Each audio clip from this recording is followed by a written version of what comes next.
History has a way of lingering in our imagination, quietly inviting us to explore its shadows and secrets.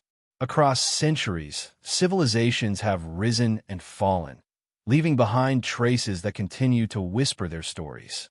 Some of these stories are well documented, recorded meticulously in books, inscriptions, and monuments. Others are more elusive, living in the spaces between fact and speculation, mystery and memory. It is within these gaps that curiosity awakens, drawing us to places, people, and events that defy easy explanation. The past is both familiar and strange. We may recognize the patterns of human behavior, ambition, love, fear, and conflict, but the details often remain tantalizingly beyond reach. A castle abandoned on a windswept hill, a long-forgotten city buried under sand, or a manuscript filled with strange symbols, all hint at lives and experiences that can only be partially reconstructed. The contrast between what we know and what remains unknown creates a gentle tension, encouraging reflection without urgency. This journey into historical mysteries is not about solving puzzles or reaching final answers.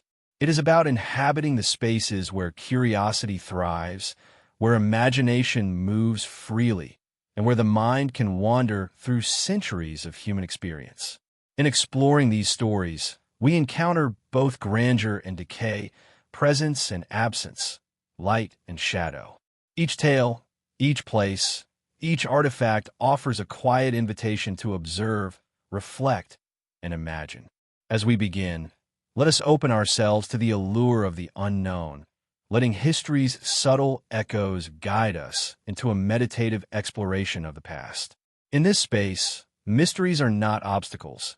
They are companions, encouraging thought, wonder, and a slow, immersive engagement with the rich tapestry of human experience. Some historical mysteries revolve around vanished civilizations, societies that flourished and then disappeared, leaving behind tantalizing hints of their existence. These lost worlds provoke questions about culture, technology, and human adaptability. What led to their sudden decline? How did their achievements and knowledge vanish, only to be rediscovered centuries later? The remnants of cities, temples, and infrastructure provide clues, yet their full stories remain elusive. Archaeological evidence allows us glimpses of daily life. Tools, pottery, or fragments of art speak of creativity, routine, and social organization. At the same time, the absence of written records or complete artifacts reminds us of history's fragility. Petra's rose-colored cliffs, Machu Picchu's terraces, or the ruins of Angkor, what illustrate both human ingenuity and the passage of time, offering a blend of wonder and quiet melancholy. The tension between what is known and what is lost fuels reflection. By imagining the lives of those who inhabited these civilizations, their struggles, celebrations, and ambitions, we create a connection that transcends time. The mystery is not merely intellectual, it is experiential. Each discovery invites meditation on impermanence, resilience, and the enduring curiosity that drives us to uncover the past. Lost civilizations are reminders that history is a living dialogue, shaped as much by absence as presence. They encourage us to dwell in uncertainty, appreciating the fragments left behind while imagining the richness that once was. In this space, the mind moves gently, tracing possibilities, embracing wonder, and finding quiet fascination in the lingering traces of human endeavor. Historical enigmas are not always grand or monumental. Some are small, intimate, and deeply personal, yet no less compelling. Disappearances, unsolved crimes, and unexplained events offer a window into human behavior and societal dynamics, challenging us to reflect without resolution. These mysteries linger in records, chronicles, and oral traditions, inviting imagination to fill the gaps. Jack the Ripper's London, a vanished ruler's sudden death, or a village abandoned without explanation are examples of events that resist closure. The details may be recorded, yet the full story remains out of reach. This tension between documentation and uncertainty is central to the allure of historical mysteries. It allows us to engage thoughtfully, exploring motives, context, and consequence without pressure for definitive answers. Even seemingly minor events illuminate larger patterns. A stolen artifact, a mysterious disappearance, or a suspicious death reveals social structures, human ambition, and cultural norms. The process of reflection is slow and meditative, encouraging the listener to inhabit the spaces between fact and speculation. By considering both what is known and what is unknowable, we cultivate curiosity, empathy, and a quiet appreciation for the complexities of history. These small enigmas, when accumulated across centuries, form a tapestry of mystery that is as rich as any monumental event. They remind us that history is not only about outcomes, but also about the questions left behind, the narratives partially preserved, and the spaces in which imagination and reflection thrive. In dwelling on these stories, we encounter a rhythm of intrigue and contemplation, setting the stage for deeper exploration of the past's haunting mysteries.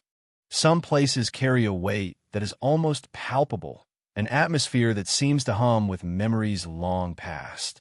Abandoned cities, crumbling castles, and ancient ruins have a peculiar ability to make time feel elastic. Walking through them, even in imagination, one senses a duality, the grandeur of what once was and the quiet emptiness left behind. These locations are both beautiful and unsettling, inviting the mind to linger in a contemplative space where history's living pulse meets the silence of absence. The stones, walls, and foundations act as vessels for memory, quietly holding the echoes of laughter, the soft murmur of voices, the steps of countless feet now vanished into dust. Imagine a castle perched atop a windswept cliff, its towers reaching toward the sky like fingers of a hand long turned to stone. Once, the halls rang with the sounds of banquets, music, and debate. Now, corridors are empty, and shadows drift slowly across cold flagstones. The wind whistles through broken windows, carrying with it the faintest traces of voices that may have long departed. The contrast between the lively activity of centuries ago and the quiet stillness of the present creates a subtle tension, a reminder that even the most enduring human creations are subject to the passage of time. It is in this tension that mystery takes root and the imagination is gently awakened. Abandoned cities, too, tell stories of sudden departures and slow decay.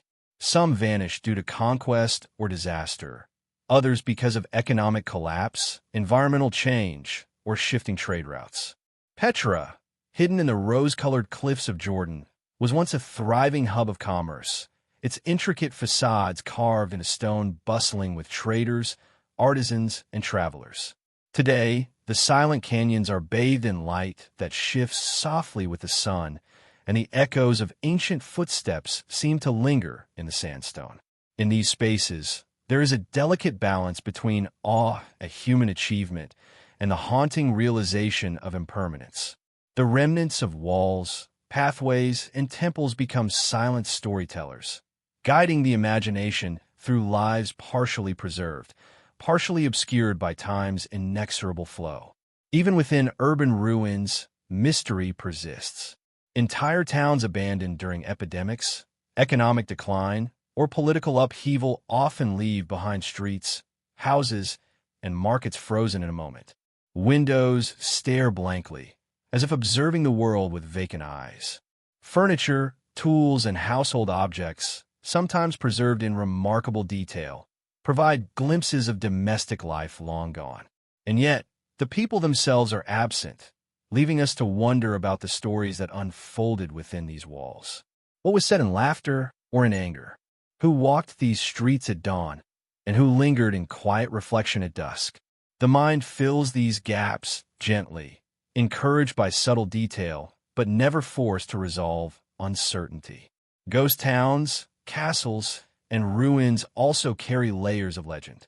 Often, they are sites where human imagination has interwoven with history, creating stories that linger for centuries. Reports of spectral figures, sudden chills, or unexplained noises abound, not as evidence to frighten, but as echoes of human perception trying to make sense of absence. In places like the Tower of London or the abandoned mining towns of the American West, tales of haunting become part of the narrative landscape, adding a dimension of quiet intrigue. These stories are not told with urgency or alarm. Instead, they invite reflection, gently nudging the listener into a state where curiosity and imagination coexist. Natural surroundings enhance the haunting quality of these spaces. Fog rolling through a valley, moonlight glinting off broken windows, or the wind rustling through skeletal trees adds layers of atmosphere. Nature both reclaims and preserves, softening the edges of human endeavor while accentuating the contrast between life and absence. Vines creep along walls, moss spreads over stone, and water seeps through foundations, quietly reminding us that time moves forward, indifferent to human presence. Yet, in this reclamation, there's also a beauty that encourages contemplation. The interplay of human creation and natural persistence, the meeting of history and wilderness, the dialogue between what was built and what endures. Consider the idea that these spaces are repositories of emotion. While we cannot hear the original sounds of life, we can sense the traces of feelings once present: joy, grief, ambition, and fear. A room where celebrations were held may carry a lingering sense of exuberance. A cell where prisoners were confined may exude a quiet weight of sorrow. The imagination bridges these absences, allowing us to inhabit the emotional landscape of the past. This empathetic engagement with abandoned spaces is subtle and reflective, never hurried, creating a meditative rhythm that mirrors the slow passage of centuries. There's also an intimacy in observing ruins closely. Each cracked wall, each faded mural, each worn step carries information about the people who once interacted with it. The direction of a doorway, the size of a room, or the presence of a niche can hint at ritual, utility, or social hierarchy. These small details encourage careful attention and sustained reflection, fostering a sense of calm curiosity. In contemplating them, the mind moves deliberately, absorbing patterns, noticing contrasts, and appreciating the intricacies of human design. The ruins, in their quiet dignity, become teachers, offering lessons in resilience, creativity, and the ephemeral nature of existence. Travelers and explorers, both ancient and modern, often describe a feeling of timelessness when encountering these places. The combination of scale, history, and absence creates a sensation that is difficult to articulate but deeply compelling. One may feel simultaneously small and connected, aware of individual mortality, while sensing the vast continuum of human endeavor. In this space, imagination thrives, filling gaps with soft speculation, visualizing lives and events with gentle wonder. The contrast between human ambition and the inevitability of change encourages reflection on one's own place in the flow of time. Even in ruins that are partially reconstructed or preserved, the interplay of light and shadow, presence and absence, continues to evoke mystery. Restored walls and pathways hint at what was, while gaps in structure and areas left untouched preserve the ambiguity of history. This duality creates a rhythm, a cadence that guides the mind through observation, reflection, and gentle speculation. Every turn of a corridor, every glimpse of a distant tower, becomes an invitation to pause and consider the layers of human experience embedded in stone and earth. The stories associated with these places are as varied as the structures themselves. Legends of hidden treasures, forgotten rituals, or spectral guardians are woven seamlessly into the historical record, often leaving no definitive answers. The mind is invited to hold these narratives lightly, to engage with them not as puzzles to be solved, but as threads in a larger tapestry of human imagination and cultural memory. In this way, abandoned spaces become both history lessons and portals into reflective exploration, spaces where curiosity can roam freely and quietly. In imagining these haunted places, it is possible to feel the presence of time itself. Time is not merely chronological, but tactile, moving through stone, wood, and earth, shaping memory and imagination alike. Each footprint worn into a step, each groove carved into a wall, carries evidence of passage, of lives lived, and of choices made. The ruins become silent companions, guiding the mind gently through centuries of human activity, encouraging observation without expectation, engagement without haste. In their quiet dignity, these spaces teach patience, reverence, and the subtle pleasure of curiosity unhurried. And so, as we walk through the deserted corridors, climb over moss-covered walls, or gaze across empty plazas, we are invited to inhabit the space between presence and absence, known and unknown, memory and imagination. The ruins, abandoned cities, and castles are not merely remnants. They are living stories, resonant with echoes of the past, inviting the mind to move slowly, to observe carefully, and to reflect deeply. They remind us that history is not only in what survives, but also in what lingers invisibly, quietly shaping our perception of human endeavor, impermanence, and wonder. In this gentle exploration of haunting places, we encounter both beauty and melancholy, grandeur and decay, silence and subtle whispers. Every shadow, every fragment, and every empty room invites contemplation, encouraging a meditative engagement with time itself. The listener is drawn into a rhythm that mirrors the slow unfolding of history, a cadence of curiosity and reflection, carrying us onward through the labyrinth of mystery that awaits in the next chapters of human experience. History is not only marked by grand achievements and enduring monuments. It is equally defined by enigmas that resist resolution. Among the most compelling of these are unsolved crimes, events frozen in time, leaving behind whispers of violence, intrigue, and human ambition, yet offering no clear explanation. These incidents, sometimes recorded meticulously and sometimes only hinted at in scattered accounts, cast long shadows over the historical record. They invite reflection on human nature, the interplay of morality and secrecy, and the delicate tension between what we can know and what must remain unknowable. Consider a medieval city, bustling with commerce, its streets alive with merchants, travelers, and citizens. In the shadow of the marketplace, a violent act occurs, perhaps a murder or a theft of immense significance. Records note the incident, yet the perpetrator remains untraced, the motive unclear, the outcome unresolved.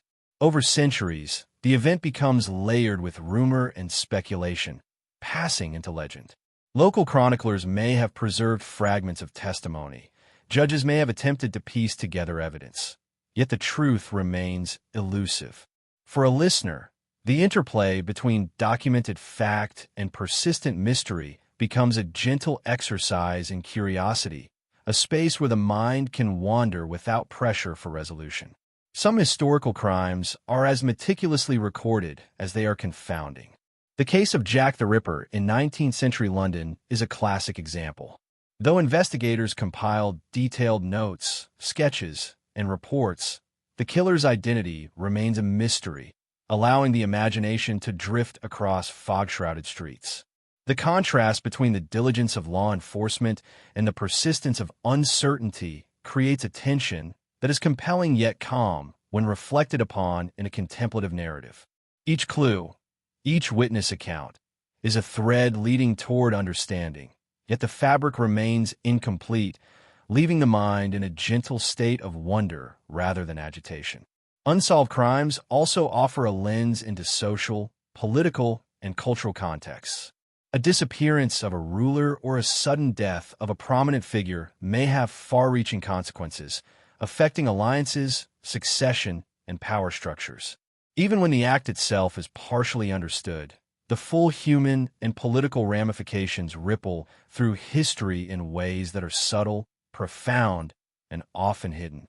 The quiet reflection on these events allows us to consider how human decisions and unforeseen incidents shape the course of civilizations, while also reminding us that not all events are recorded or comprehensible. There's also a certain poetry in the unknown. Consider a village in the 17th century where a respected citizen vanishes overnight. Neighbors whisper theories, documents note sightings that cannot be verified, and authorities conduct searches that yield nothing.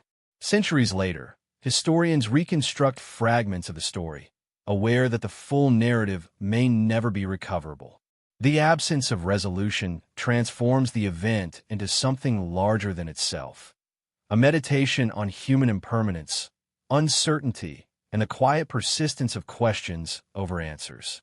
In this gentle ambiguity, the imagination finds fertile ground, guided by curiosity and reflection rather than urgency or fear.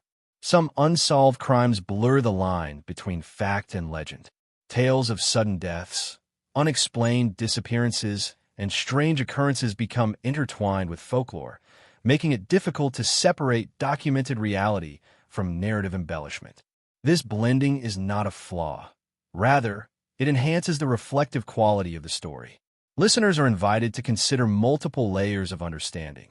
What is historically recorded, what is speculated upon, and what is mythologized. The tension between these layers creates a subtle intrigue, keeping the mind engaged in a calm, contemplative exploration of human history and its shadows.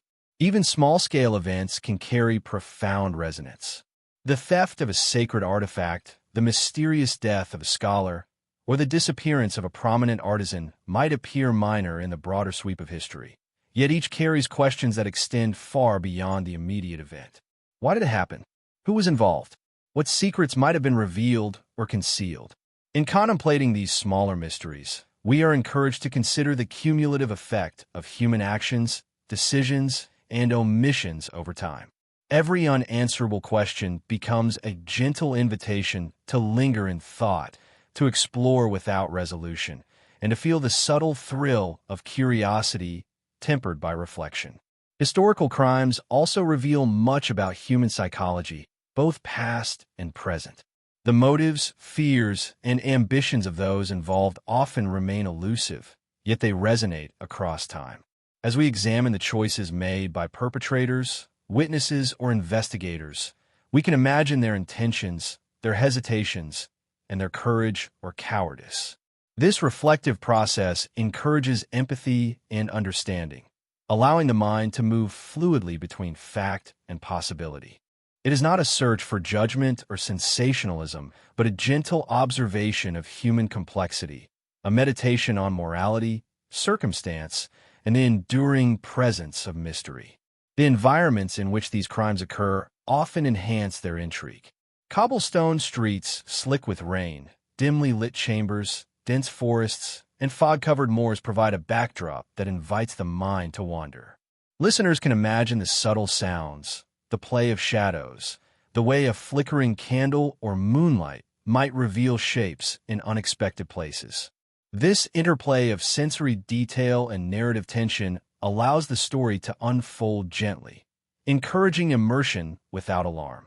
The setting becomes a partner in contemplation, supporting reflection and curiosity in equal measure.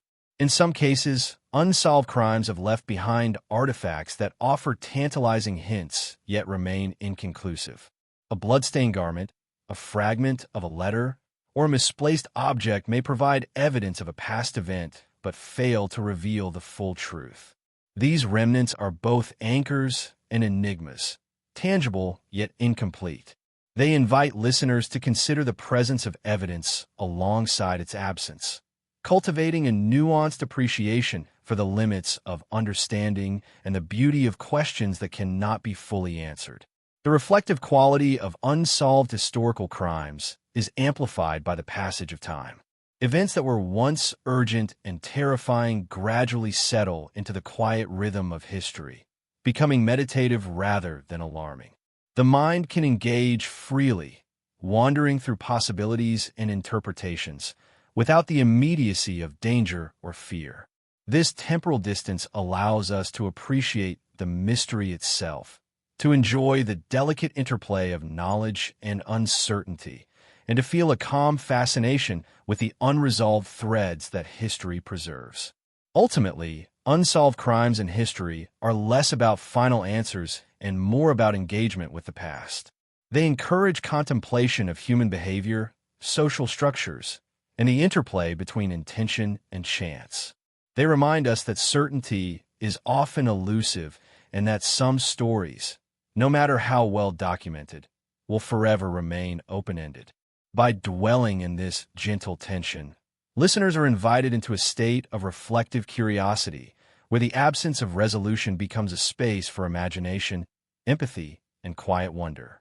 As we move through these historical shadows, we begin to recognize a rhythm in mystery itself, a cadence that balances intrigue with calm reflection, tension with patience, and curiosity with understanding. Unsolved crimes, like other enigmas we will encounter, are not obstacles to be overcome, but companions in a journey of gentle discovery. They allow us to wander through history with measured attention, to feel the pulse of human experience, and to appreciate the subtle interplay of fact and speculation. By the end of this exploration, it becomes clear that the allure of unsolved crimes lies not in their resolution, but in their capacity to evoke thought, reflection, and imagination. They exist as quiet spaces within the larger tapestry of history, spaces where listeners can linger, consider possibilities, and feel the gentle pull of curiosity without the need for conclusion. It is in these spaces, balanced delicately between knowledge and mystery, that we find one of the most compelling dimensions of human history. The understanding that not all questions will be answered, yet every unanswered question enriches the journey of exploration. Legends have a peculiar way of threading themselves through history, blurring the line between reality and imagination. They are stories passed down across generations, whispered in quiet corners, and recorded in texts that mix fact with embellishment. While some can be traced to historical events, others resist such anchoring, existing in a liminal space where the human imagination has freely wandered. Legends are not mere tales. They are reflections of collective memory, cultural values, fears, and aspirations. In exploring them, we engage not only with the past, but with the ways in which societies interpret, preserve, and sometimes reshape their own histories. Take, for example, the legend of King Arthur. For centuries, scholars, storytellers, and enthusiasts have debated the line between the historical and the mythical. Was Arthur a real figure, a leader whose deeds were magnified over time, or a purely symbolic hero crafted to embody ideals of courage, justice, and unity? Castles, battlefields, and supposed burial sites associated with Arthur provide tantalizing hints, yet definitive evidence remains elusive. The power of this legend lies not in historical accuracy, but in its ability to resonate across time, inspiring imagination and reflection. In this way, the unknown aspects of legend do not diminish its significance. Instead, they enhance its capacity to evoke wonder and contemplation. Legends often emerge from the intersection of ordinary events and extraordinary interpretation. A strange occurrence, a sudden disaster, or an unusual natural phenomenon may be recounted, altered, and repeated until it transforms into a story that carries moral, spiritual, or cautionary meaning. Across cultures, dragons, spirits, and supernatural beings have served as embodiments of human fears, ambitions, and moral lessons. These narratives, though fantastical, reveal much about the societies that created them, their anxieties, their values, and their ways of explaining the inexplicable. By exploring these stories, we enter a reflective space, contemplating both the event itself and the lens through which it was perceived and interpreted. Some legends are tied to specific places, infusing landscapes with a quiet, haunting presence. Forests, mountains, lakes, and ancient ruins become settings where the boundary between reality and imagination is blurred. Loch Ness, for instance, draws attention not only because of the supposed sightings of a mysterious creature, but because the story itself transforms the environment into a space of enduring curiosity. The lake becomes more than a body of water. It is a canvas for human wonder, a site where mystery is continuously renewed. In this way, legends do more than entertain. They shape perception, inviting careful observation and meditative reflection on the interplay between nature, history, and imagination. In examining legends, one encounters a delicate balance between skepticism and openness. Some elements can be investigated through historical, archaeological, or scientific methods, while others remain elusive, resisting verification. This duality is central to the fascination of legends. The mind is allowed to wander freely between what can be known and what can only be imagined. The act of listening or reading becomes a contemplative practice, where curiosity is nurtured rather than resolved. The gentle tension between fact and fiction encourages a reflective engagement with history, imagination, and the human propensity for storytelling. Legends also preserve cultural memory in ways that official records may not. While historical documents often focus on rulers, battles, or administrative events, legends capture the spirit of everyday life, the fears and aspirations of common people, and the moral frameworks of societies. Folk tales, ballads, and oral traditions offer glimpses into the emotional and psychological landscapes of past cultures, providing insight into experiences that formal records might overlook. In this sense, legends act as bridges between generations, connecting us with the concerns, values, and imaginings of people long gone, yet profoundly familiar in their humanity. The embellishment inherent in legend does not diminish its significance. Rather, it often enhances its depth. As stories are retold, they acquire layers of meaning, incorporating local details, moral lessons, and symbolic imagery. This process allows the legend to evolve while retaining its core resonance. Consider the story of Robin Hood, which has shifted across centuries to emphasize different virtues, from social justice to personal bravery. The continual adaptation of such tales highlights the enduring human desire to extract meaning from experience and to project ideals onto the canvas of memory. It also allows the listener to engage in a reflective exploration, tracing both the original event and its transformation over time. Even in cases where legends have no clearly identifiable historical origin, they reveal universal human themes. Tales of heroes and villains, forbidden love, miraculous events, or mysterious creatures reflect recurring patterns of hope, fear, ambition, and morality.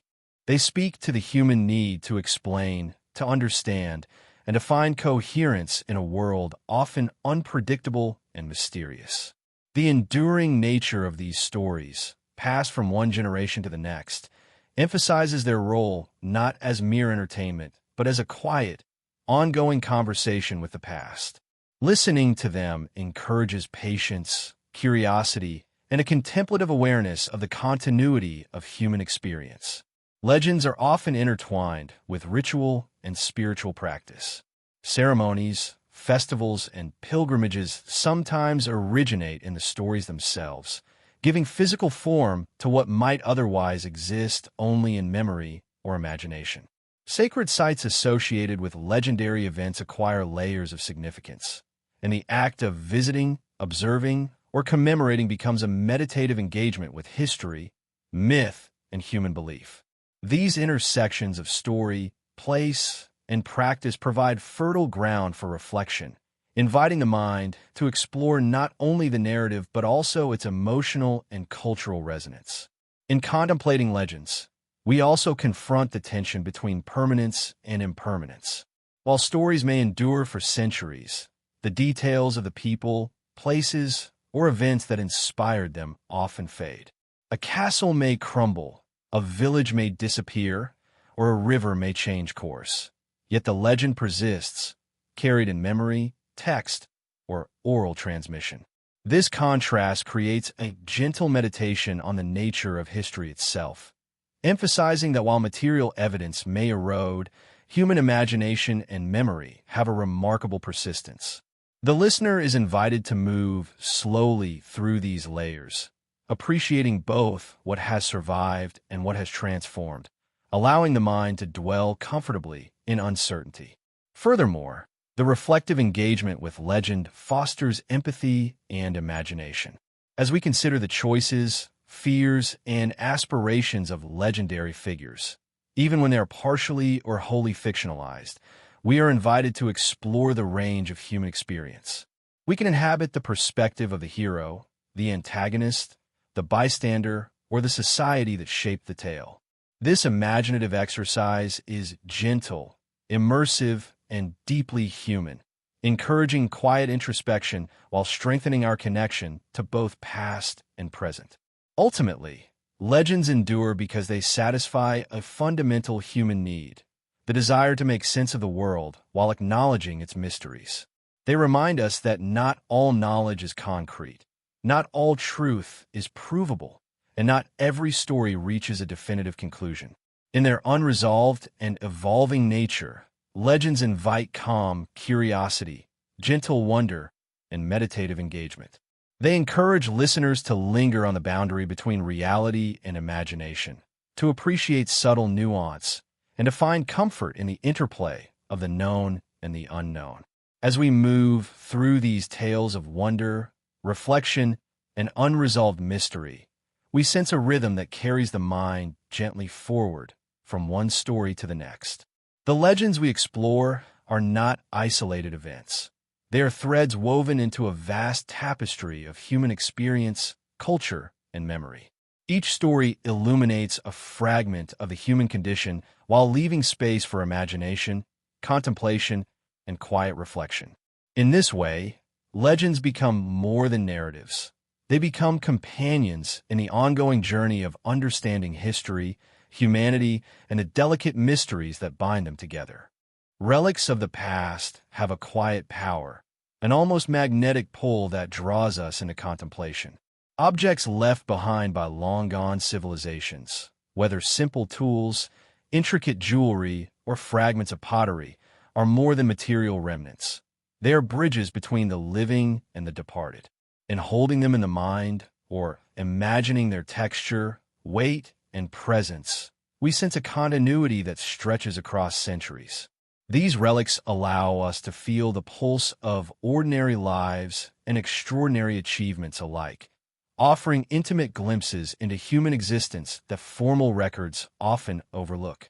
Each object tells multiple stories at once.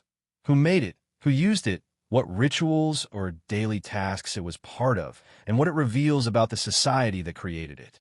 Consider a small carved figurine, worn smooth by generations of handling. Its surface, once sharply defined, now soft with age, speaks silently of touch, of hands that shaped it and hands that held it. We cannot know the full significance of this object to those who cherished it, whether it was a talisman, a teaching tool, or a plaything. Yet the careful observation of its form, the lines that remain, and the context in which it was discovered allow our imagination to wander gently. We are invited to reconstruct a narrative that connects with the human experience across time, to inhabit the quiet presence of a moment long past. Even utilitarian objects carry layers of meaning. Pottery, for example, can reveal not only the style and aesthetic sensibilities of culture, but also its diet, trade networks, and daily routines. The curve of a vessel, the thickness of its walls, the remnants of residue inside. Each detail offers insight. Through such examination, we are able to reconstruct not just the function of an object, but the rhythms of everyday life. The preparation of meals, the gathering of resources, and the interactions between individuals within a community. These fragments, though modest, offer profound insight into the intimate texture of human history. Some relics carry deliberate symbolic weight. Amulets, religious icons, and ceremonial tools were designed to convey meaning beyond their physical presence, embodying beliefs, hopes, and spiritual principles. A scepter, a carved mask, or an inscribed tablet becomes a conduit through which we access the worldview of an ancient people.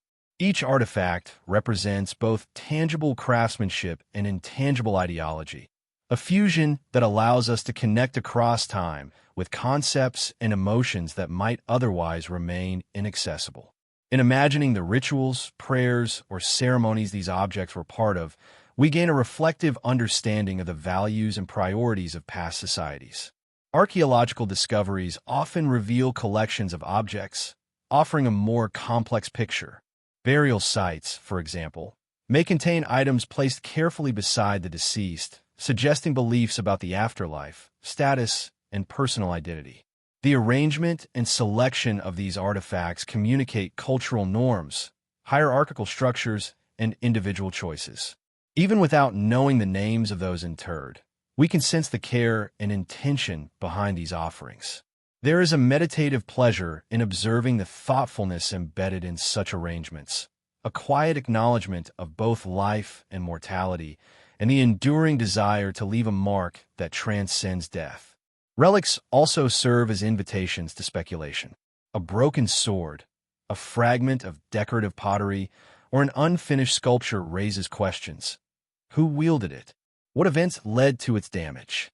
Why was it left behind? The gaps in our understanding encourage imaginative engagement, allowing the mind to wander thoughtfully rather than demand immediate resolution.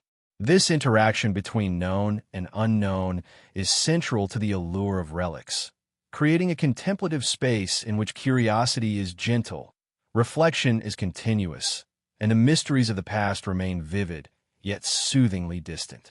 The materials themselves tell stories of trade, technology, and adaptation. Metalwork, textiles, and ceramics provide clues about the resources available to a society, the techniques they mastered, and the networks through which goods traveled. A shard of pottery might reveal the clay's origin, suggesting trade routes spanning hundreds of miles. A piece of jewelry could hint at metallurgical skills and aesthetic preferences.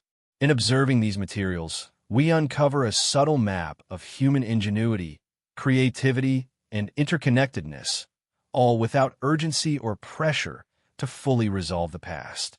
The process is one of calm exploration, an appreciation of complexity and craftsmanship that transcends time. Some objects evoke mystery precisely because their function or origin remains uncertain. Stone tools whose design seems unusually advanced for their period, or artifacts found far from their apparent source, present puzzles that have intrigued scholars for decades. These enigmas encourage reflection on the limits of our knowledge, prompting questions that are never fully answered. It is in this balance between the tangible presence of the relic and the intangible uncertainty surrounding it that the mind finds space to wander, to imagine, and to appreciate the elegance of human effort across centuries. Even when we encounter modern replicas of ancient objects, their effect can be profound. The replication allows a tactile connection to the past, a way to inhabit the sensory experience of ancient peoples.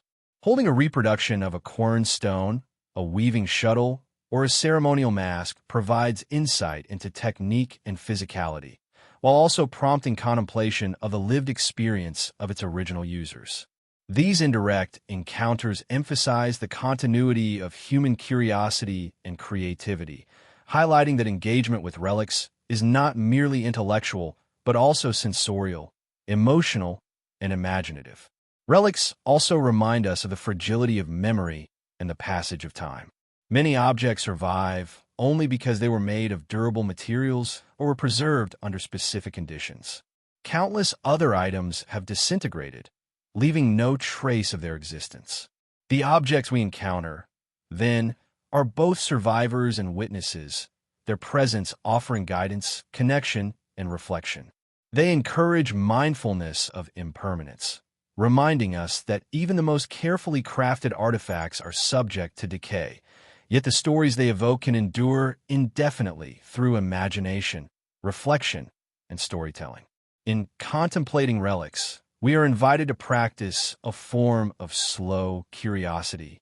Rather than rushing to categorize, analyze, or resolve, we move gently from object to object, observing patterns, contrasts, and details.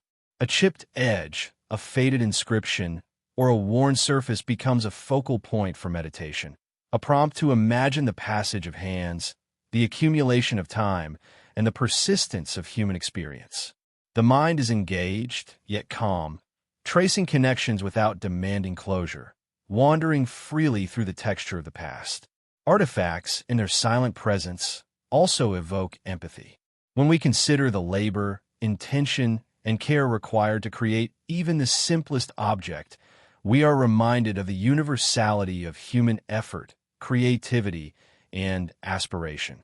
A small car figurine, a simple cooking vessel, or a fragment of clothing becomes a tangible reminder that the people of the past were not so different from ourselves. They experienced joy, sorrow, curiosity, and ambition, leaving traces in objects that still speak to us if we take the time to listen. Ultimately, relics of the past allow us to bridge time in a gentle and contemplative way. They provide sensory, intellectual, and imaginative access to lives long departed, grounding abstract historical knowledge in concrete form.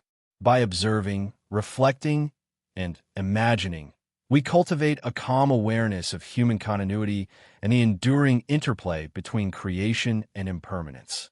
Each artifact becomes a silent companion, a storyteller, and a mirror of human experience across centuries.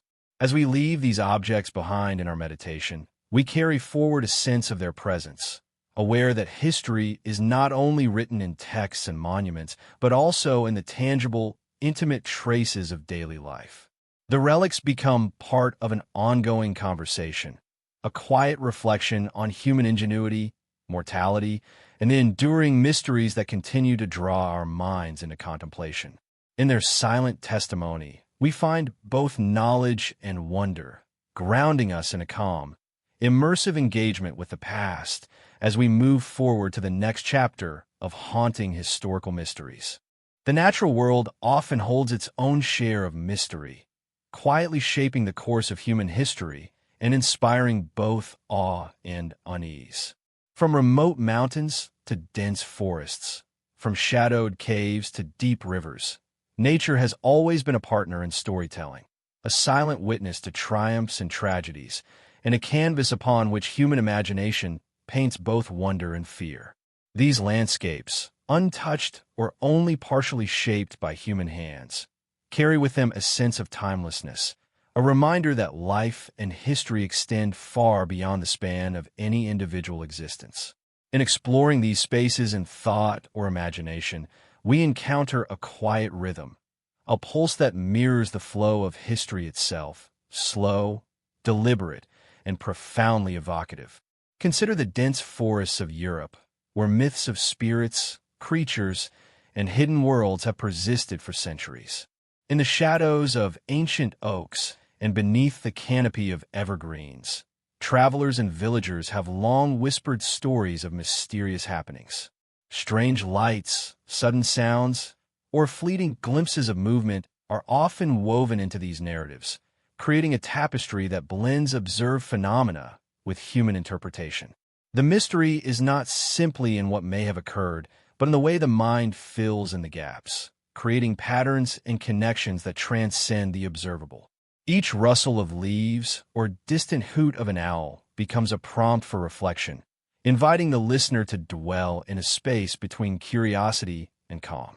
Mountains, too, carry stories that are both physical and symbolic. Peaks that rise above clouds have long inspired reverence and fear. Their sheer size and isolation make them natural sites for legends of lost civilizations, hidden temples, or mysterious disappearances.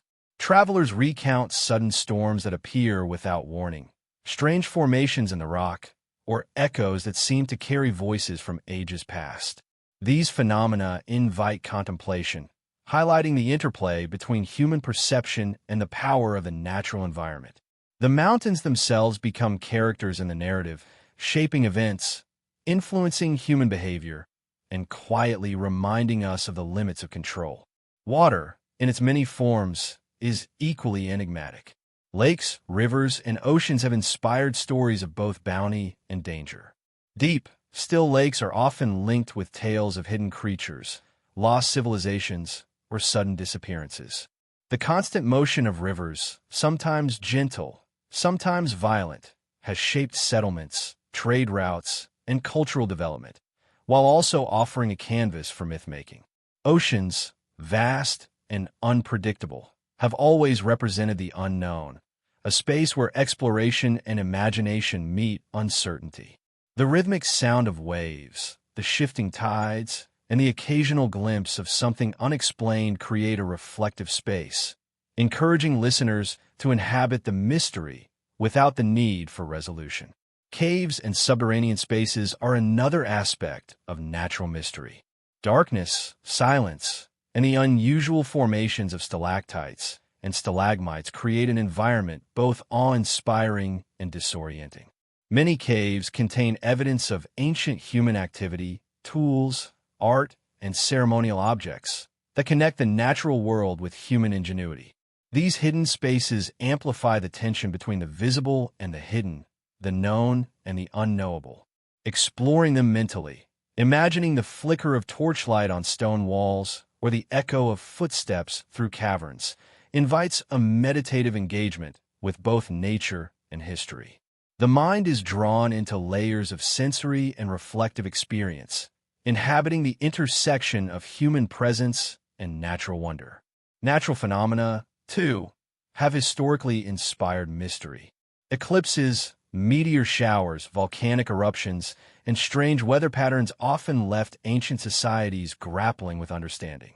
Without scientific explanation, these events were woven into narratives of the supernatural, divine intervention, or cosmic significance.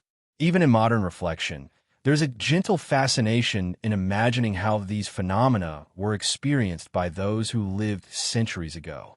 The unpredictability of nature, coupled with human imagination, creates a rich tapestry of stories that link observation, interpretation, and emotion.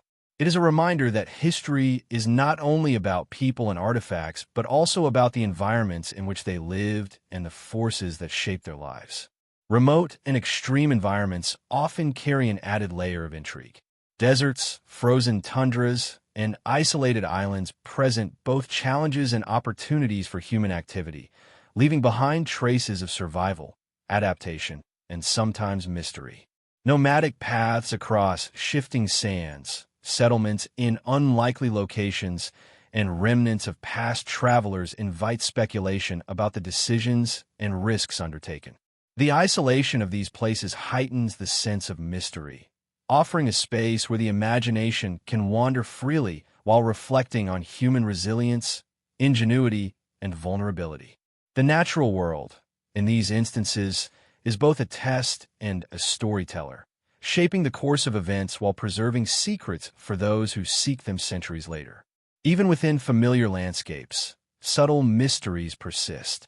A river that suddenly changes course, a rock formation that resembles a figure, or a tree that appears to mark a boundary can all become focal points of stories, rituals, and cultural memory. Such features remind us that nature and perception are intertwined. The human observation is always interpretive, and that the world around us is filled with layers of meaning waiting to be noticed. These subtle interactions between environment and human understanding encourage quiet attention and reflective engagement, fostering a state of calm curiosity rather than urgency or alarm. Natural sites often intersect with historical events, further enhancing their mystique. A battlefield now overgrown with wildflowers, a mountain pass once traversed by armies, or a river that witnessed centuries of commerce and migration all carry echoes of human experience.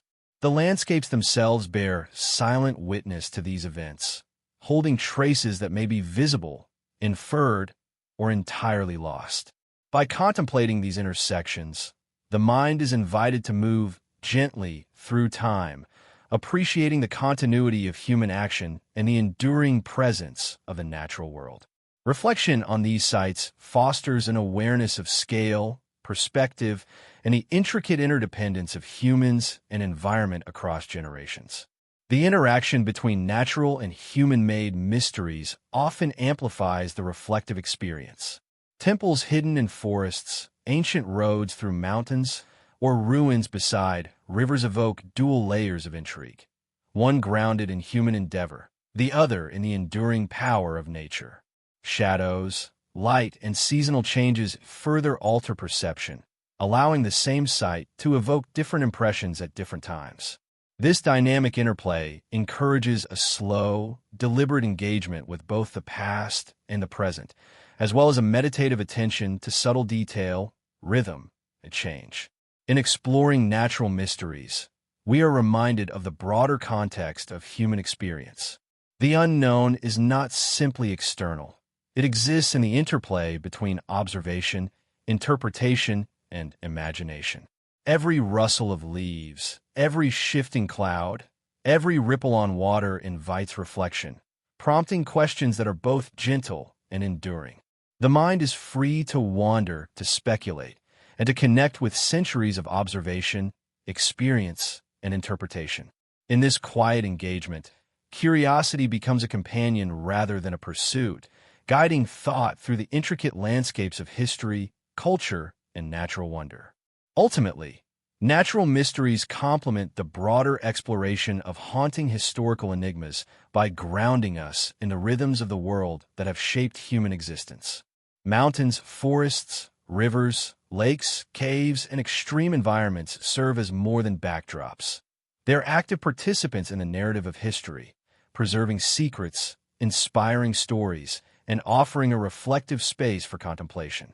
By dwelling in their presence, even imaginatively, we cultivate an awareness of scale, time, and the interconnection between human and natural forces. As we move through these landscapes in thought, we are invited to slow our pace, to notice subtle patterns, and to dwell in the gentle tension between the known and the unknowable. Nature, in all its mystery and majesty, provides a canvas for reflection, imagination, and quiet wonder. It reminds us that history is never solely about people, artifacts, or events. It is also about the environments in which they occurred, the forces that shaped them, and the enduring enigmas that continue to inspire curiosity, contemplation, and awe. The Great Library of Alexandria stands in memory as both a monument and a warning, a beacon of human curiosity extinguished by the flames of time. No single place in the ancient world carried such promise. It was said that the library contained every text known to mankind, works of philosophy, mathematics, astronomy, poetry, and medicine. Scholars from Greece, Egypt, Persia, and beyond walked its marble halls. There, beneath the dry Mediterranean light, they try to understand the world not through superstition, but through reason. The air would have been thick with the rustle of papyrus and the quiet murmur of ideas that stretched across continents. It was not only a building, but a living mind, breathing knowledge in and out through every scribe and student who passed beneath its arches. And then it was gone. The story of its destruction has become one of the most haunting mysteries of history. Some say it was burned accidentally by Julius Caesar's soldiers in 48 BCE, when his ships set fire to the docks and the flames leapt to the city. Others claim it perished later, at the hands of Christian zealots who saw pagan knowledge as heresy. Still others whisper that it lingered far longer, destroyed only when the Muslim conquest swept through centuries later. The truth is uncertain, blurred by time and by those who would rather forget. Each version has its own logic, its own sadness, and perhaps all are partly true. The library's death was not one fire, but many, not a single moment, but a slow erasure of light. Imagine walking through its ruins, though no ruins remain. The sea air still carries the scent of salt and stone, and perhaps, beneath the dust, a fragment of papyrus lies waiting. What text might it hold? A lost play of Sophocles? A forgotten map of the world? A cure? A prophecy? A story that could have changed how we understand ourselves? The loss is almost too vast to comprehend. It is said that the library contained over 500,000 scrolls. Each scroll was the voice of a person who once lived, thought, and dreamed. When the fire came, those voices turned to smoke, rising toward the heavens like a great, wordless prayer. Yet, there is beauty even in the loss. The burning of Alexandria reminds us that knowledge is fragile and that every age must fight to preserve its memory. The ancient scholars believed that by collecting all human wisdom in one place, they could grasp the shape of the universe. But perhaps that dream was too perfect to last. The library became a symbol of what we gain through learning and what we risk through ignorance. Its destruction was not just the death of books, but of a worldview, one that valued the pursuit of truth above the comfort of certainty. The mystery of Alexandria's fall is also the mystery of humanity itself. Why do civilizations build only to destroy? Why do we fear the very light we once sought? Some historians argue that the library's loss was inevitable, the result of politics and war, not malice. Others feel it was destiny, that the world was not ready for so much knowledge gathered in one place. Perhaps the gods, jealous or wary, ensured that humankind would never reach too far, too soon. The idea of divine interference may sound poetic, but it speaks to something deeper in our nature, a strange rhythm of creation and forgetting, of enlightenment followed by shadow. The absence of the library has become its own kind of presence. Across centuries, it has inspired countless seekers, archaeologists, historians, dreamers, who long to reclaim what was lost. Modern libraries, universities, and digital archives all echo its ghost, each an attempt to rebuild the great memory of the world. But none can quite replace the sense of wonder that the Library of Alexandria once embodied. Its name alone still stirs the imagination. When we speak it, we feel both awe and sorrow, a reminder that even knowledge can die if left unguarded. There are whispers that not all was lost. Some ancient texts hint that portions of the collection were rescued, smuggled away by devoted scholars before the flames reached them. Perhaps a few scrolls survived, hidden in desert caves or carried across the seas to distant monasteries. If so, they may still lie buried beneath the sands of Egypt or locked in the private vaults of forgotten empires. The thought that fragments of the Library of Alexandria might still exist is enough to quicken the heart, proof that even when memory burns, it sometimes leaves embers behind. In the end, the story of the Library of Alexandria is not about destruction, but about endurance. Its spirit survives in every act of curiosity, every question we ask, every piece of knowledge we refuse to let disappear. The flames that once consumed its halls did not destroy what it represented: the human desire to understand, to connect, to preserve. In that sense, the library never truly died. It became something less tangible, but more enduring, a symbol that flickers quietly in the collective memory of our species. As the section closes, the narrator's voice softens, almost a whisper. The fire fades, replaced by the sound of waves against the Egyptian shore. The smoke becomes mist, the ashes dust. Somewhere in that endless horizon between history and legend, the Library of Alexandria still glows, unseen, unbroken, alive in the imagination of those who still seek its light. There are books that speak clearly, their words obedient to the reader's eyes. And then, there are books that refuse to explain themselves, volumes that stare back in silence, daring us to understand. Among these, none is more haunting than the Voynich manuscript, bound in aging vellum and filled with drawings that seem to come from both dream and delirium. It has resisted interpretation for more than 500 years. No one knows who wrote it or why. The text is composed of flowing symbols, almost familiar, but belonging to no known language. On its pages are strange plants that do not exist, constellations that defy mapping, and human figures bathing in green pools beneath swirling stars. It is a riddle written in ink, a whisper from an unknown mind. The manuscript's known history begins in the early 15th century, perhaps in northern Italy, though even that is uncertain. Its parchment has been carbon dated to that era, but the author's identity remains hidden behind a curtain of speculation.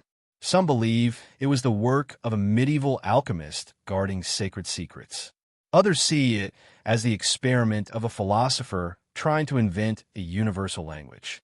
There are even those who suspect it was an elaborate hoax, a puzzle created to intrigue the wealthy and learned. Yet, no matter how many theories rise and fall, the book endures, stubbornly silent, defying every attempt to decode it. When a manuscript surfaced in the early 1600s, it passed through the hands of emperors and scholars, each more fascinated and frustrated than the last.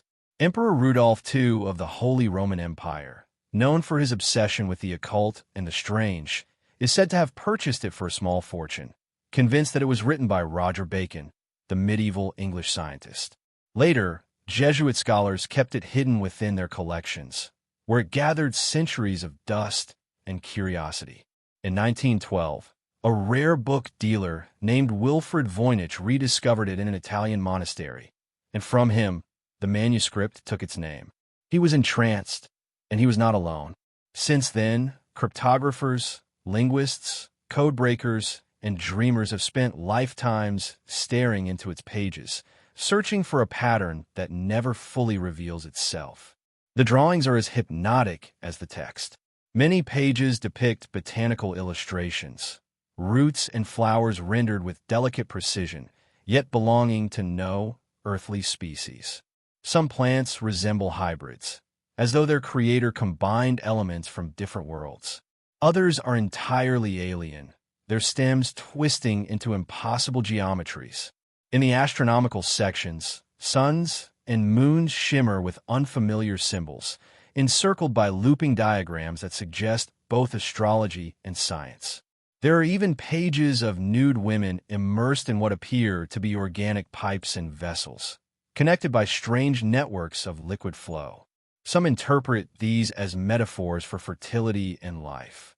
Others see them as depictions of medical or alchemical processes. But every interpretation raises more questions than it answers. The Voynich manuscript resists, meaning the way a mirror resists touch. It reflects but never reveals. Modern science has tried to pierce its veil.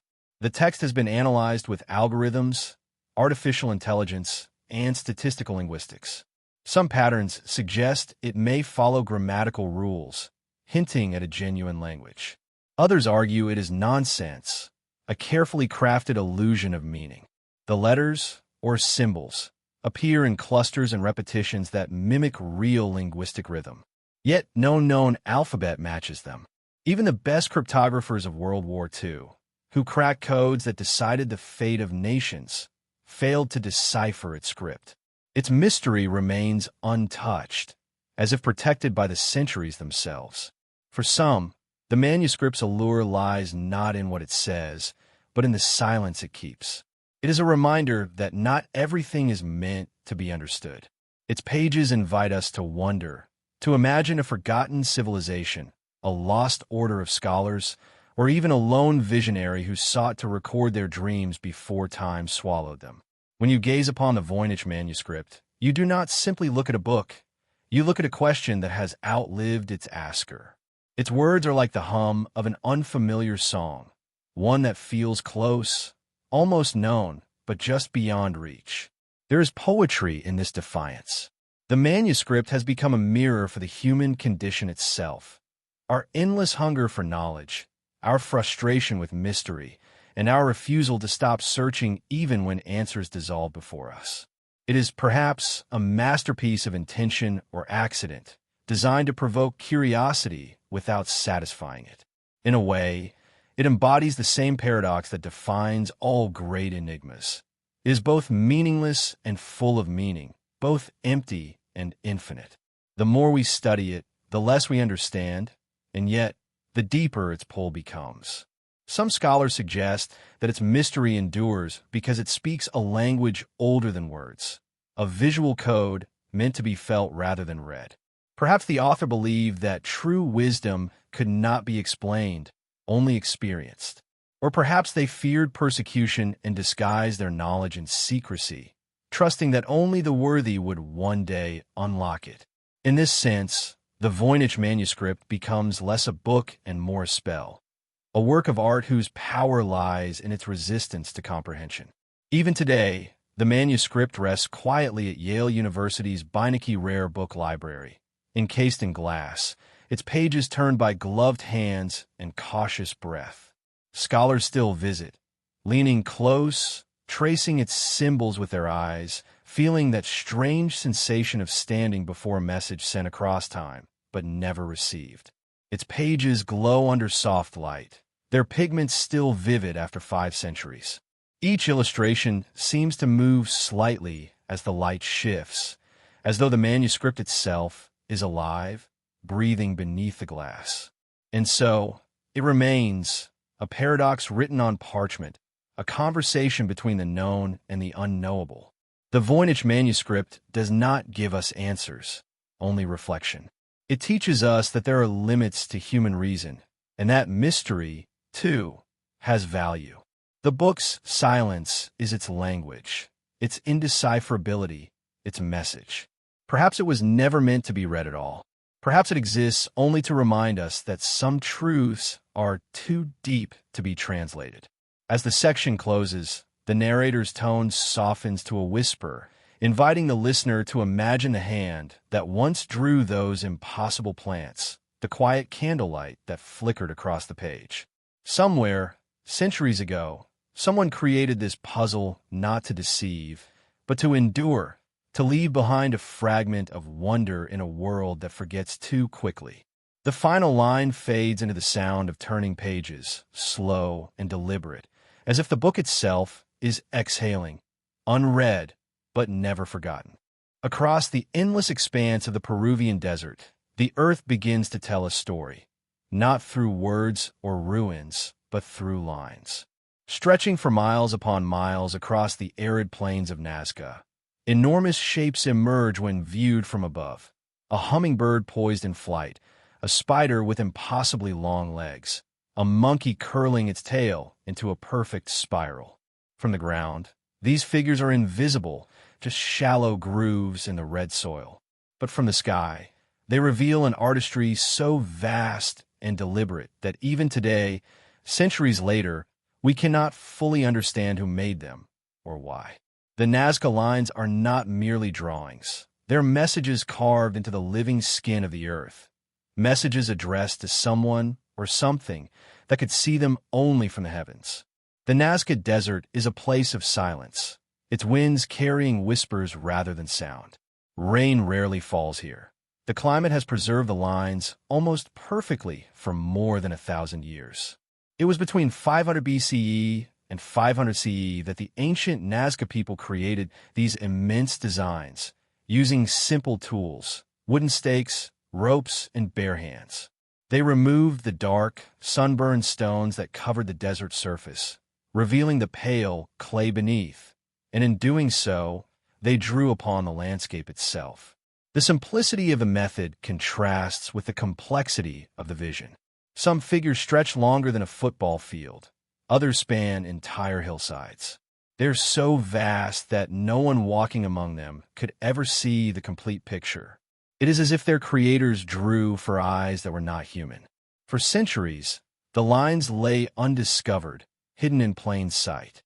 It wasn't until the 1920s, when airplanes began flying over the region, that the world became aware of the enormous drawings. Pilots looking down from above were stunned to see animals and geometric patterns etched into the desert floor, perfectly proportioned and eerily precise. Since then, archaeologists, historians, and dreamers have sought to decode their meaning. Were they celestial calendars, aligning with stars and solstices? Sacred pathways for ritual processions? Or, as some have suggested, messages to gods or visitors from beyond the sky? Each theory reveals as much about human imagination as it does about the lines themselves. To walk across the Nazca Plains today is to walk through both history and mystery. The air shimmers with heat, the horizon stretching endlessly, and beneath your feet lies a silent code drawn by hands that have turned to dust. The geometric lines, straight paths, spirals, and trapezoids seem to point toward mountains, rivers, or celestial bodies. Many scholars believe the Nazca people used these shapes as ceremonial routes, walking the lines in processions, praying for water or fertility in this dry, unforgiving land. Others argue that the shapes reflect a deeper cosmic understanding, a dialogue between earth and sky, between humanity and the divine. When night falls over Nazca, the stars blaze with a clarity lost to modern cities, and one begins to sense that perhaps these lines were meant to mirror the heavens themselves. Among the most striking figures is the hummingbird, drawn with a single continuous line, elegant, balanced, eternal. To the Nazca people, birds were symbols of messengers between worlds, their wings bridging the divide between gods and mortals. The monkey, with its spiraled tail, could represent the cycle of life and time, endlessly repeating. The spider may have symbolized fertility, weaving threads between worlds. Every figure feels deliberate, part of a greater language we can no longer read. The Ground Beneath Nazca is a book whose words were written in stone, not ink. What makes the mystery deeper is the perspective required to see it. How could an ancient civilization, without flight, draw with such perfection that only aerial view reveals the full design? Some suggest that the Nazca used small-scale models and measured them onto the desert floor with stakes and cords, a feat of geometry rather than magic. Others wonder whether they might have climbed nearby hills to visualize their progress. And then, there are those who turn to the fantastical, the theory that the lines were made as landing guides for celestial beings, primitive runways for gods descending from the sky. While such ideas drift on the edge of speculation, they endure because they speak to a truth deeper than fact. Humanity's eternal urge to reach upward, to make contact with something greater than itself. The Nazca lines are more than relics of the past. They are a conversation across time. To gaze upon them today, whether through photographs or from a small plane circling above, is to feel an almost spiritual stillness. There is precision in their mystery, beauty in their endurance. The desert, untouched for centuries, has kept them safe, the sun burning, the wind whispering, but the earth unchanging. These lines are older than many empires, yet they feel fresh, alive, humming with purpose. Perhaps that is their true magic, not the answers they offer, but the questions they preserve. The people who made the lines have long since vanished, leaving behind no written language, no definitive record. Their civilization faded quietly, perhaps undone by drought or changing climate, and with them went the key to their creation. What remains are marks upon the land that refuse to fade, the last echo of a vanished voice. To stand before them is to feel both awe and humility. Our own age, so proud of its knowledge, cannot explain what they did with rope and vision. In that sense, the Nazca lines are a mirror. They reflect the limits of our understanding, reminding us that progress does not always bring clarity. Even now, modern instruments continue to find new lines, faint shapes buried beneath centuries of dust. Satellites and drones reveal figures no one has seen for 1,000 years. The desert keeps revealing its secrets, but never all of them. With each discovery, the mystery deepens rather than resolves. The patterns seem endless, repeating like an ancient heartbeat beneath the soil. It is as though the earth itself remembers what humanity has forgotten. As the story drifts toward its close, the narration slows, the imagery softens. The desert at twilight becomes a vast canvas of amber and shadow. Wind sweeps gently across the plain, brushing against the etched lines, tracing paths that lead nowhere and everywhere at once. The stars rise above the horizon, the same stars the Nazca people once followed, and for a brief moment, earth and sky seem to speak again in a language too ancient for words. The final sound is silence, the deep, endless silence of the desert, where time itself seems to pause. The Nazca lines remain there, patient and unmoved, waiting for someone, anyone, to finally understand what they were trying to say. Until then, they endure as the most haunting of human messages, written not for the living, but for eternity itself. History remembers what it can, and forgets what it must. Time, ever patient, has a way of choosing what survives and what fades. The Bridge of Shadows begins in that quiet space between memory and oblivion, a place where forgotten lives, lost cities, and nameless hands still linger just beyond reach. For every empire we study, there are 100 that vanished without record. For every name carved into stone, 1,000 more have turned to dust. And yet, the presence of the forgotten is everywhere. It hums beneath the surface of every surviving ruin. It echoes in the gaps between what we know and what we cannot recall. To listen closely to history is to hear the faint footsteps of those who walked before us, unseen but never entirely gone. There is a peculiar melancholy in the thought that so much of humanity's story has vanished. Entire civilizations, advanced, creative, thriving, have slipped quietly into the folds of time, leaving behind only fragments that speak in riddles. Clay tablets with half-erased inscriptions, broken pottery painted with faces we can no longer name, tools whose purpose we can guess but never be certain of. Each fragment is a letter from the past, written in a language that has lost its grammar. When archaeologists uncover them, they do not restore history.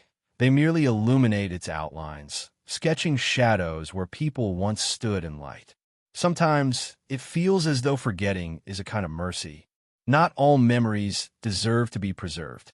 The flames that devoured the Library of Alexandria, the wars that scattered ancient texts, the decay that swallowed temples and monuments. These are not only tragedies, but transformations. Time, in its strange wisdom, allows space for renewal by erasing what has been. And yet, something of the old always remains. A fragment of song remembered by a distant culture. A pattern of symbols repeated unknowingly in modern art. The past leaves fingerprints that cannot be washed away, no matter how many centuries pass. But not all forgetting is natural. Some memories are deliberately buried. Empires rewrite the stories of those they conquer. Victors carve their names deeper into stone while erasing those who came before. In this way, history becomes both truth and illusion, a play directed by those who survived long enough to tell it. What we call history might just be a shadow's version of truth, flickering on the walls of time's cave. The real stories, the ones that explain who we are and how we came to be, might lie beneath, unseen. Every ancient mystery, from the Nazca lines to the lost civilizations of the Indus Valley, is a reminder that silence is not the absence of history, but its most enduring form. Still, there is something deeply human about the desire to resurrect what has been lost. We search the deserts, dive into oceans, decode ancient scripts, hoping to hear even a whisper from the forgotten. In doing so, we acknowledge a kinship with them, the unnamed builders, the anonymous artists, the invisible scribes. They were like us, hoping their work would outlast them, that someone, someday, would look upon it and remember.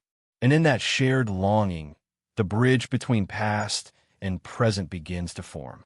It is made not of stone or wood, but of wonder, a bridge of shadows that connects what was with what remains. Imagine walking through a museum at night, the lights dim, the halls silent. Behind glass, relics rest in careful order, a ring, a bone needle, a faded piece of cloth. Each one once belonged to someone with dreams, fears, laughter, and love. But their names are gone, their stories unrecorded. Still, in that stillness, you can almost feel them, a presence pressing gently through the veil of time. It is in that quiet awareness that the living and the lost meet. The forgotten are not entirely gone. They're simply waiting for someone to notice. When history forgets, mystery begins. Every unanswered question is an invitation, an open door into the unknown. Perhaps this is why humans are drawn to mysteries at all. They're the echoes of all we have lost. The stories we tell about vanished cities and impossible artifacts are not only quests for truth, but acts of remembrance. We turn absence into narrative, void into meaning. The unknown comforts us because it suggests that nothing is truly erased. It simply changes shape, waiting to be rediscovered in another form. the bridge between what was and what has becomes the path we walk in search of ourselves. As the narration slows, the focus shifts from the physical to the spiritual. Forgetting becomes not an ending, but a transformation. What fades from the world may still linger in the imagination. The souls of the unremembered, the farmers, the builders, the mothers and wanderers, may drift through our collective memory like faint shadows. They live on in the patterns of our architecture, in the myths we tell, even in the way we dream. The past may forget names, but it never forgets meaning. Every discovery we make is a light flickering briefly across that bridge, revealing just enough to remind us that beyond the darkness, something remains. In this gentle twilight of history, one truth endures. Time forgets, but humanity remembers through wonder. The bridge of shadows stands firm because curiosity keeps it alive. We walk it every time we ask who came before, every time we look upon a relic and feel that quiet ache of recognition. In that moment, the forgotten become known again, if only for a heartbeat. The past leans forward, the present listens, and across that narrow divide, the two worlds touch. As the music fades and the wind returns, the narrator's voice becomes almost a whisper. Perhaps, it says, what we call forgetting is only another form of remembering, one that belongs to time itself. And with that, the bridge stands silent once more, connecting all that was lost with all that will someday be found. It began without warning, on a warm summer morning in July 1518, in the city of Strasbourg, then part of the Holy Roman Empire. A woman named Frau Trophia stepped into the cobblestone street and began to dance. There was no music, no festival, no reason. Her feet struck the ground in frantic rhythm, her arms moving as if pulled by invisible strings. Neighbors watched in confusion, then in fear. Hours passed, and she did not stop. By nightfall, sweat streamed down her face, her body trembling. Yet she kept moving, her eyes unfocused, her lips whispering words no one could understand. Within days, more people joined her, men, women, even children, all caught in the same strange and unstoppable motion. The city of Strasbourg was being overtaken by the dance. At first, the townsfolk thought it was an act of joy, a spontaneous burst of celebration. But as the hours turned into days, and the days into weeks, joy turned to terror. By the end of the first week, dozens were dancing uncontrollably, collapsing from exhaustion, only to rise again as if compelled by something beyond their will. Witnesses described the dancers as pale and hollow-eyed, their bodies jerking in rhythm to a music no one else could hear. Some screamed for help. Others laughed or wept as they spun in endless circles. The sound of their feet on the stones, a dull, constant pounding, filled the streets day and night. The dance, it seemed, had become a plague. The city authorities, desperate for answers, called upon physicians and priests. Doctors, believing it to be a natural illness, dismissed the idea of demonic possession and declared it a hot blood disorder, an overheating of the body that could only be cured by more dancing. The solution, they claimed, was to let the dancers move until the sickness burned itself out. Stages were built, musicians were hired, and for a time, Strasbourg became a place of organized madness. Fiddles played, drums beat, and the afflicted continued their desperate movement, their bodies twisting beneath the summer sun until they collapsed. Many never rose again. The cobblestones ran dark with sweat and sometimes blood. Others believed the cause was spiritual, divine punishment or possession. Perhaps, they said, the dancers had angered Saint Vitus, the patron saint of movement and epilepsy. Processions of prayer began. Crosses were carried through the streets, and offerings were made at the chapel of Saint Vitus in hopes of forgiveness. But the dancing did not stop. It spread to nearby towns, drawing hundreds into its strange, ecstatic rhythm. Chroniclers of the time described people collapsing from exhaustion, some dying of heart attacks or strokes, their bodies giving out under the relentless compulsion. The city, overwhelmed, seemed to lose its sanity altogether. What began as a single woman's mysterious motion had become a nightmare that consumed an entire region. Modern historians still struggle to explain what truly happened in that summer of madness. Some suggest it was mass hysteria, a psychological contagion born of stress, fear, and hunger. The early 1500s were years of famine, disease, and despair. Perhaps the people of Strasbourg, trapped in a world of suffering and uncertainty, found themselves possessed by collective trauma, their grief finding expression in movement. Others argue it might have been caused by ergot poisoning, a hallucinogenic mold that grows on rye and can cause spasms and visions. But even this cannot fully explain the eerie coordination of the dancers, or why the phenomenon ended as suddenly as it began. The mystery of the dancing plague lies in its contradictions. It was at once physical and spiritual, rational and impossible. The dancers suffered, yet some seemed enraptured, caught between agony and transcendence. Their movements were wild, but also strangely rhythmic, as though choreographed by unseen forces. In their trance, they may have felt both liberated and imprisoned, free of thought, yet slaves to motion. It is this duality that continues to haunt historians and psychologists alike. What power could drive hundreds of people to dance themselves to death? There is, too, something deeply symbolic in the story. The dancing plague reflects a truth about humanity that stretches beyond any single century. Our minds and bodies are not always our own. We are creatures of rhythm. Our hearts beat in tempo. Our emotions move in waves. In times of great fear or sorrow, those rhythms can twist and turn, becoming something unrecognizable.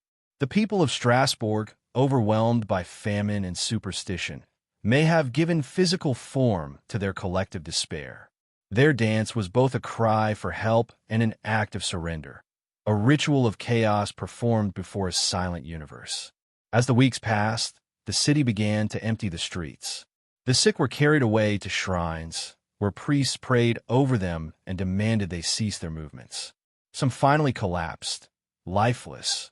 Others simply stopped, as if a spell had broken. By early September, the plague had vanished as inexplicably as it began. The music fell silent, and the streets of Strasbourg returned to normal, though the echoes of feet and faint cries seemed to linger in the air for months afterward. The survivors, shaken and confused, spoke of strange dreams, of light and shadow, of voices urging them to move, of fire beneath their skin. Today, we can only imagine the sound, the soft shuffle of countless feet on stone, the syncopated rhythm of life and death intertwined. In its strangeness, the dancing plague reminds us that mystery often lies within us, not beyond us. It is a story not of ghosts or gods, but of the fragile line between the human mind and madness. It shows how fear, belief, and desperation can unite to form something both horrifying and strangely beautiful. Like all haunting mysteries, it refuses to give us certainty, only reflection. As the narration draws to a close, the city fades into silence once more. The cobblestones cool beneath the evening air, and the last of the dancers vanishes into the mist of time. The camera of imagination pulls back slowly, showing empty streets beneath a pale moon. The sound of music, faint, almost inaudible, drifts through the air one final time before dissolving into quiet. The voice of the narrator softens. Perhaps the dance never truly ended. Perhaps, in ways unseen, it continues, in every fevered dream, in every collective panic, in every heart that beats too fast for reason. For sometimes, what haunts us most is not what lies beyond the world, but what lies deep within it. The morning of June 30th, 1908, began like any other in the remote wilderness of central Siberia. The air was crisp, the taiga stretching endlessly in shades of green and silence. Nomadic herders tended to their reindeer, unaware that within moments, the calm would be shattered by something the world had never witnessed before. At 7:17 a.m., the sky tore open. A blinding flash illuminated the horizon, brighter than the sun, followed by a shockwave that flattened trees for miles. The ground trembled as if the earth itself had drawn breath and screamed. Witnesses miles away saw a column of fire streak across the sky, and moments later, an explosion so powerful it was heard hundreds of miles distant. The Tunguska event had begun, a mystery that would echo through history, baffling scientists for more than a century. When the roar faded, silence returned, heavy and absolute. Birds had vanished. The forest lay crushed in every direction, trees radiating outward like the spokes of a great wheel. At the epicenter, nothing remained. No crater, no debris, just scorched earth and devastation.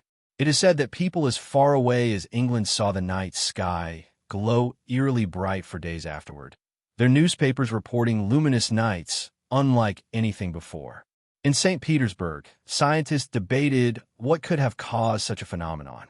Was it a meteor, a comet, or something more unnatural, an explosion from beneath the earth, or perhaps from the heavens themselves? For nearly 20 years, the site remained unexplored. Siberia's remoteness, its endless swamps and biting cold, kept investigators away. It was not until 1927 that a Russian mineralogist named Leonid Kulik led the first expedition to the Tunguska region. What he found defied reason. 80 million trees had been flattened across more than 800 square miles, yet there was no sign of an impact crater. The ground, though scorched, bore no hole, no fragments of metal or stone. The trees near the center still stood upright, stripped of branches, their bark blackened as though a great furnace had passed above them. Kulik concluded that something had exploded in the sky. But what? And how? The most widely accepted theory, even today, is that a meteor or comet, roughly the size of a building, entered the atmosphere at tremendous speed and exploded midair, releasing energy equivalent to more than 15 megatons of TNT, 1,000 times stronger than the atomic bomb dropped on Hiroshima. Yet, the lack of physical evidence has always cast a shadow of doubt. No fragments of extraterrestrial rock were ever found. The composition of the soil revealed no clear trace of an asteroid or comet. It was as if the object had simply evaporated, leaving only destruction behind. The Tunguska explosion remains the largest known impact event in Earth's recorded history, yet it left no tangible mark of its visitor. Over the decades, theories multiplied like echoes in the forest. Some scientists proposed that it was the detonation of a small comet composed of ice and gas, which vaporized before reaching the ground. Others suggested a rare atmospheric event, a sudden burst of energy caused by natural magnetic forces. More imaginative minds turned to the unexplained, a crashed alien spacecraft, an experiment gone wrong, or even a natural manifestation of antimatter annihilation. Each theory reflects humanity's attempt to make sense of chaos, to name what cannot be named, to see meaning in devastation. Eyewitness accounts only deepen the mystery. Natives of the Evenki tribe described a god's fire falling from the sky, followed by a wind so strong it tore apart tents and threw people to the ground. Some claimed to have seen the forest ignite, burning without smoke. Others remember the nights that followed. Nights so bright that they could read newspapers outdoors at midnight. One man, living nearly 40 miles from the epicenter, was reportedly blown off his porch by the shockwave. For him, it must have felt as though the heavens had fallen. The Tunguska event exists in that liminal space between science and myth. It is at once a real, measurable catastrophe and a symbol of our smallness before the universe. The power unleashed that morning was beyond comprehension, a reminder that above us, in the vast silence of space, there are forces capable of reshaping the earth in an instant. Every fallen tree, every charred stump in that desolate region is a frozen echo of that realization. The world we live in is fragile, held together by invisible balances that can be undone without warning. In the 20th century, as science advanced and space exploration began, Tunguska gained new relevance. It became a warning, a testament to the danger of near-Earth objects, a glimpse of what could happen if a meteor or asteroid struck a populated area. Yet, it also became a story of wonder. For some, the event symbolizes the mysterious harmony of nature, how the planet absorbed such a blow and still endured. For others, it is a cosmic riddle, a message from the stars written in fire and silence. Recent studies using satellite imagery and computer simulation suggest that the object might have been a stony asteroid that exploded 5 miles above the surface, its immense heat flattening the forest below. But even with modern technology, we are no closer to certainty. No definitive proof exists, no crater, no shards, no final answer. The mystery endures, preserved by time and distance, like a wound that refuses to close. It invites us to look upward, to wonder what else may drift through the void above, waiting for its moment to fall. There's something hauntingly poetic about the Tunguska event. It was destruction without witness, power without purpose. The forest burned, then regrew. The people rebuilt their lives. The earth healed itself quietly, as it always does. But beneath that calm renewal lies a question that will never fade.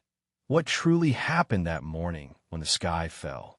Was it a natural accident, a celestial warning, or a phenomenon we still lack the language to describe? As the narration draws to its end, the sound of the Siberian wind rises softly. The trees sway, their branches whispering like voices of the past. The forest that once burned now breathes again, alive with life but haunted by memory. Somewhere beneath its soil, perhaps, lie microscopic traces of what came, fragments too small for discovery, too strange for explanation. The camera of imagination lingers on the endless horizon, pale blue against the dawn. A faint rumble echoes in the distance, almost like thunder, though the sky is clear. And then silence, the kind of silence that feels cosmic, vast, eternal, heavy with meaning. The Tunguska event leaves us not with fear, but with humility. It reminds us that mystery still lives above us, beyond our instruments and equations, in the infinite dark of space. Perhaps, one day, science will explain it fully. But until that moment, it remains what it has always been. The day the sky fell and the world trembled, and the universe reminded us how small we truly are. Night falls softly now, the kind of night that feels infinite. The stars stretch across the sky like scattered memories, bright, distant, and impossibly quiet. It is the perfect moment to reflect, to let all the stories we've wandered through settle like dust on ancient bookshelves. From lost colonies and silent tombs, to vanished cities and mysterious dances, to skies that have burned and seas that have swallowed. We have journeyed through the forgotten corners of history and the haunting chambers of human imagination. And as the echoes of those tales fade into stillness, one truth rises gently to the surface. Mystery has always been our most faithful companion. Throughout the ages, humanity has lived between two worlds, the known and the unknown, the seen and the unseen. The chronicles of time are filled with records of discovery, of things learned and named. Yet for every question answered, a dozen more are born, whispering through the darkness. The stories we've explored remind us that history is not a straight line, but a circle, a delicate balance of illumination and shadow. We walk its edge, forever chasing clarity, forever seduced by wonder. There is a quiet beauty in not knowing. In fact, it may be that the unknown is what gives history its heartbeat, what keeps us listening long after the last page is turned. Imagine, for a moment, standing in the ruins of Pompeii at dusk. The air is cool, and the light fades across the stone streets where life once thrived. You can almost hear laughter, footsteps, the rustle of everyday existence frozen in time. Or picture the forests of Tunguska, silent and endless, where trees still lie fallen in a perfect radial pattern, a map of chaos no one fully understands. The world is filled with such places where silence hums louder than sound. They are reminders that every mystery is also a mirror, reflecting our own desire to make sense of the incomprehensible, to find meaning in the vastness.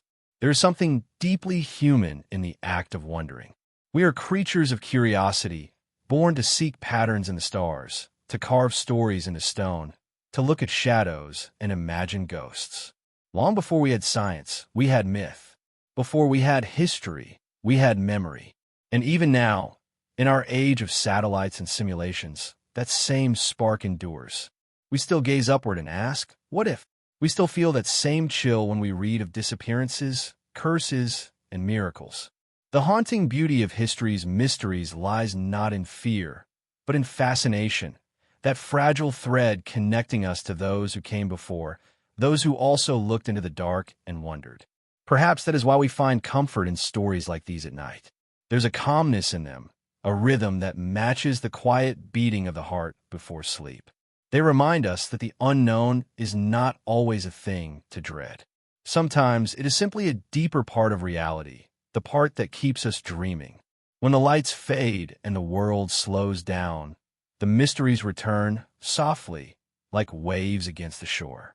They speak in whispers, telling us that not all answers are meant to be found, and that in the spaces between certainty and doubt, there is peace.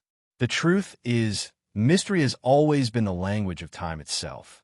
The pyramids still rise against the desert sky, holding secrets they may never surrender. Ancient shipwrecks rest beneath the sea, preserving the silence of lives long gone.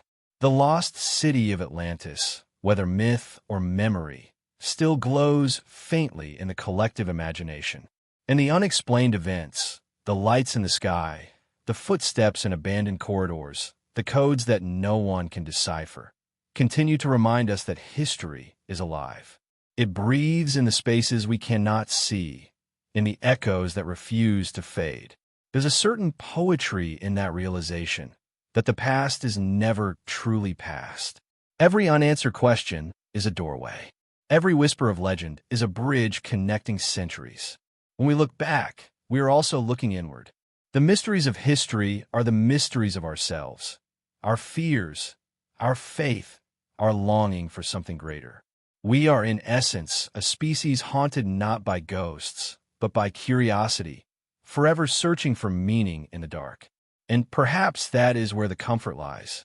To know that not everything must be explained, not every secret must be solved. Some stories exist to remind us of the vastness of existence, the soft boundary between what we know and what we can only feel. Like a candle flickering in a long corridor, our understanding lights a small circle around us, while beyond that glow stretches an endless expanse of mystery. And in that darkness, there is beauty, tranquil, eternal, and humbling. As the final minutes of the night unfold, the narrator's voice softens, carrying the listener gently toward sleep. The tone is neither eerie nor final, but calm and accepting. The world outside may be filled with unanswered questions, but within this stillness, there is balance. The mysteries remain where they belong, in the space between knowledge and dream. The stars continue to burn above, silent witnesses to every story ever told and every truth yet to come. And as the last words fade into quiet, one message remains. That mystery is not a void to be feared, but a melody that guides us through time. It is the hum beneath history's heartbeat, the shimmer between shadow and light. When we close our eyes and drift into dreams, perhaps the mysteries continue their stories there, softly, endlessly, waiting for us to listen again tomorrow.